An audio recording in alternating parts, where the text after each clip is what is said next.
સુરતમાં રત્ન કલાકારો હડતાળ પર ઉતર્યા। સુરત શહેરમાં ડાયમંડ વર્કર યુનિયન દ્વારા રત્ન કલાકારોના વિવિધ પ્રશ્નોને લઈને 30 માર્ચ 2025ના રોજ હડતાળનો કોલ આપવામાં આવ્યો હતો।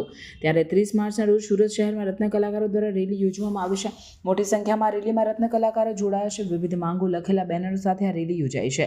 સુરત શહેરમાં રત્ન કલાકારોના વિવિધ પ્રશ્નોને લઈને સરકારમાં રજૂઆતો કરવા છતાં કોઈ નિવેડો નહીં આવતા ડાયમંડ વર્કર યુનિયન દ્વારા 30મી માર્ચે સામૂહિક હડતાળની જાહેરાત કરી હતી, જેને પગલે કલેક્ટર અને લેબર વિભાગે બેઠક પણ યોજી હતી, પણ સરકાર તરફથી બાદમાં કોઈ નિર્ણય નહીં લેવાતા સુરત શહેરમાં રત્ન કલાકારોએ રેલી યોજી છે। આ રેલીમાં મોટી સંખ્યામાં રત્ન કલાકારો જોડાયા છે। વિવિધ માંગો લખેલા બેનરો સાથે આ રેલી સુરત શહેરના કતારગામથી હીરાબાગ સુધી યોજાઈ હતી। રેલીને લઈને પોલીસનો કડક બંદોબસ્ત પણ જોવા મળ્યો હતો।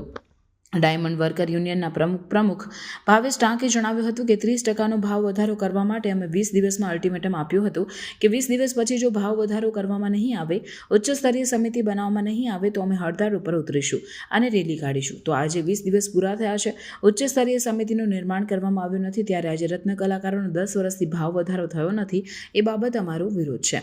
તેમણે વધારે જણાવ્યું હતું કે રત્ન કલાકારોનો મોંઘવારી મુજબ પગાર વધવો જોઈએ, રત્ન કલાકારોના મોંઘવારી મુજબ ભાવ વધવા જોઈએ, રત્ન કલાકારોને સેફ અને સિક્યોર રોજગારી મળે, સરકાર એમને મદદ કરે, આત્મહત્યા કરનાર રત્ન કલાકારોના પરિવારને મદદ કરવામાં આવે, રત્ન કલાકાર કલ્યાણ બોર્ડ બનાવી અને આર્થિક પેકેજ જાહેર કરે।